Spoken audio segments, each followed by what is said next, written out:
Hi, ഞാൻ സുജിത രതീഷ്. വെറും 5 minute കൊണ്ട് തയ്യാറാക്കാവുന്ന ഒരു കിടിലൻ ബ്രേക്ക്ഫാസ്റ്റിൻ്റെ റെസിപ്പിയുമായിട്ടാണ് ഇന്ന് ഞാൻ വന്നിരിക്കുന്നത്.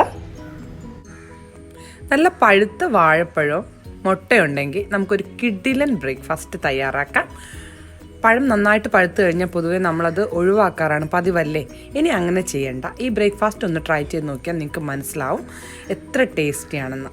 ഓക്കെ, അപ്പം നമ്മളിന്ന് തയ്യാറാക്കാൻ പോകുന്നത് രുചികരമായ ബനാന പാൻ കേക്കാണ്. ഇതിനായിട്ട് ഞാനിവിടെ ഒരു 2 ഏത്തപ്പഴവും 2 മുട്ട എടുത്തിട്ടുണ്ട്. ഏത്തപ്പഴം തന്നെ വേണം നിർബന്ധമൊന്നുമില്ല, ഏത് പഴവും ഉപയോഗിക്കാം കേട്ടോ. ഇതിനായിട്ട് ആദ്യം നമുക്ക് ഈ പഴം തൊലി കളഞ്ഞ് ഇതുപോലെ ഇടത്തരം കഷ്ണങ്ങളാക്കിയിട്ട് മിക്സിയിൽ നന്നായിട്ടൊന്ന് അടിച്ചെടുക്കാം കേട്ടോ. ഇതുപോലെ നല്ല സ്മൂത്തായിട്ട് അടിച്ചെടുക്കണം. ഇനി ഇതിലേക്ക് നമുക്ക് 1 കപ്പ് മൈദാമാവാണ് ചേർത്ത് കൊടുക്കേണ്ടത്. ഗോതമ്പ് വേണമെങ്കിൽ അതും ചേർത്ത് കൊടുക്കാം, പക്ഷേ ടേസ്റ്റ് മൈദാമാവാണ്. അപ്പോൾ 1 കപ്പ് മൈദാമാവ് ചേർത്ത് കൊടുക്കാം. ഗ്ലാസ്സിന് എടുത്താലും മതി, കപ്പ് തന്നെ വേണം നിർബന്ധമൊന്നുമില്ല. ഒരു ചെറിയ ഗ്ലാസ്സിന് 1 ഗ്ലാസ്. ഇനി ഇതിലേക്ക് നമുക്ക് ചേർത്ത് കൊടുക്കേണ്ടത് 2 മുട്ടയാണ്. ഈ മുട്ട നമുക്കിതിലേക്ക് ചേർത്ത് കൊടുക്കാം. ഈ മുട്ടയുടെ ഒരു ടേസ്റ്റ് എല്ലാവർക്കും ഇഷ്ടപ്പെടാൻ സാധ്യത കുറവാണ്. അതുകൊണ്ട് നമുക്കിതിലേക്ക് ഒരു ചെറിയ ടീസ്പൂൺ ഏലക്ക പൊടിച്ചത് ചേർത്ത് കൊടുക്കാം. ഇനി ഏലക്ക പൊടിച്ചത് വേണമെന്നില്ല, നിങ്ങൾക്ക് വാനില എസൻസോ പൈനാപ്പിൾ എസൻസോ ഏതാണോ നിങ്ങളുടെ ഇഷ്ടം അതും ചേർത്ത് കൊടുക്കാം. അപ്പോൾ ഏലക്ക ആകുമ്പോൾ മിക്കവാറും എല്ലാ വീട്ടിലും ഉണ്ടാവും, അതുകൊണ്ടാണ് ഞാൻ ഏലക്ക ചേർക്കുന്നത്. ഇനി ഇതിലേക്ക് നമുക്ക് ചേർത്ത് കൊടുക്കേണ്ടത് ഒരു 2-3 ടേബിൾ സ്പൂൺ പഞ്ചസാരയാണ്. മധുരത്തിനനുസരിച്ച് നിങ്ങളത് അഡ്ജസ്റ്റ് ചെയ്ത് ചേർത്തുകൊള്ളുക കേട്ടോ. ഇവിടെ ഭയങ്കരമായ മധുരമുള്ള പാൻ കേക്ക് ആർക്കും ഇഷ്ടമില്ല, അതുകൊണ്ട് ഞാൻ 2 ടേബിൾ സ്പൂണേ ചേർക്കുന്നുള്ളൂ. ഇനി ഇതിലേക്ക് ഒരു 1/4 കപ്പ് പാല് ചേർത്ത് കൊടുക്കാം. ആദ്യമേ തന്നെ ഒരുപാട് ചേർക്കണ്ട കേട്ടോ, കുറച്ച് ചേർത്ത് അരച്ചെടുത്തതിന് ശേഷം ആവശ്യമെങ്കിൽ പിന്നീട് ചേർത്താൽ മതി. ഇനി ഇത് നമുക്ക് മിക്സിയിൽ നന്നായിട്ടൊന്ന് അരച്ചെടുക്കാം. ഇതുപോലെ ഈ ബാറ്റർ നല്ല സ്മൂത്ത് ആയിരിക്കണം. ഇതാണ് ബാറ്ററിൻ്റെ കൺസിസ്റ്റൻസി. ഒരുപാട് ലൂസോ ഒരുപാട് ടൈറ്റോ ആവാൻ പാടില്ല. അപ്പോൾ നമ്മുടെ പാൻ കേക്ക് നല്ല ഫ്ലഫി ആയിട്ട് നമുക്ക് കിട്ടില്ല കേട്ടോ.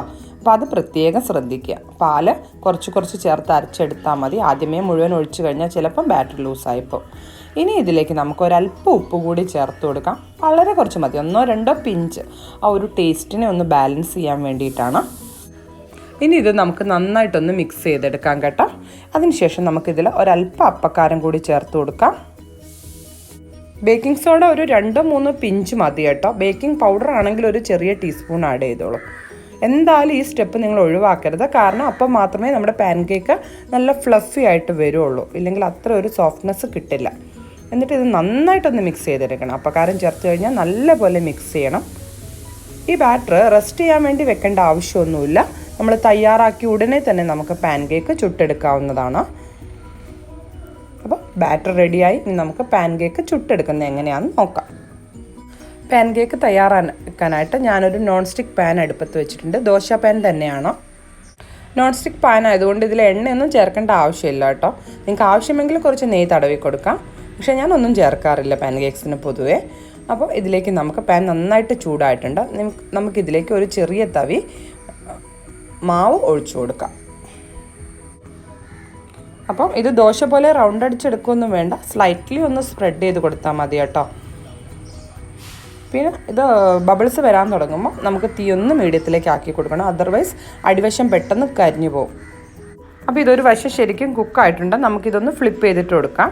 മറിച്ചിട്ട് കൊടുക്കുമ്പോൾ അപ്പോഴും ചെറിയ തീയിൽ തന്നെ കുക്ക് ചെയ്തെടുത്താൽ മതി. കണ്ടില്ലേ, ഈ ഒരു കളറായിരിക്കണം അടിവശത്തിന്, വല്ലാതെ കരിഞ്ഞ് ഡാർക്കായി പോകരുത്. ഇത് പെർഫെക്റ്റായിട്ട് കിട്ടിയിട്ടുണ്ട്. ആ കാര്യം മാത്രമേ ഇതിൽ ശ്രദ്ധിക്കേണ്ടതുള്ളൂ. അപ്പോൾ നല്ല പെർഫെക്റ്റ് പാൻ കേക്ക് ഇതുപോലെ ഇരിക്കും. കണ്ടില്ലേ, ഇരുവശവും നല്ല പെർഫെക്റ്റ്ലി കുക്ക്ഡാണ്.